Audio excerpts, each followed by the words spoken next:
বিশু, তোর সাহস তো কম না? তুই আমাকে এইরকম একটি সস্তা কাপে চা দিয়েছিস? ম্যাডাম, আপনি আমার কি ঘর চা ঢালেন ম্যাডাম? আমার বুক জ্বলছে ম্যাডাম। আর কি অপরাধ করলাম ম্যাডাম? তুই আমার মুখে মুখে কথা বলছিস?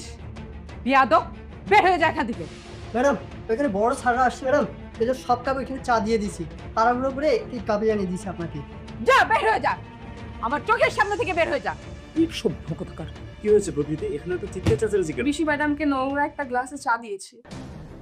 হ্যাঁ, তাহলে তো ম্যাডাম ঠিকই বলেছে। এই বিশু, তুই কি দিন দিন বেয়াদব হচ্ছিস? ম্যাডামকে নোংরা কাপে চা দিয়েছিস? চাপ দিয়ে যা, স্টার্ট। বেশি কথা বলে কিছু একটা নিয়ে এসে এসব ময়লা পরিষ্কার কর, যা। উফ, মেজাজটাই খারাপ হয়ে গেল। মানে ম্যাডাম, বলছিলাম যে আপনি একটু মাথাটা ঠান্ডা করুন প্লিজ। উপরে বড় স্যার আছেন, ওনার গেস্টরা আছেন। বড় স্যার শুনলে অনেক রাগ করবে।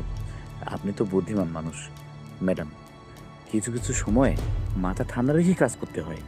আচ্ছা ঠিক আছে, সেটা না হয় বুঝলাম, তুমি কিন্তু একটু বেশি সময় নিচ্ছ। ম্যাডাম, অফিস আমি তো সময় মতো শেষ করেছি।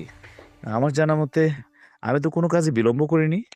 আচ্ছা তোমরা যে বলো আমাকে এই যে মাথাটা ঠান্ডা রাখতে, এই মাথা আমি কি করে ঠান্ডা রাখবো? আর এই যে এত কিছুর মধ্যে তুমি কি ভুলে গেছো সেই সাগরের বিষয়টা? সাগর? কোন সাগর? ওই সরি ম্যাডাম, আসলে আমি ভুলে গিয়েছিলাম। এত কাজের চাপ, মাথায় কোনো কিছু ঠিকঠাক থাকে না।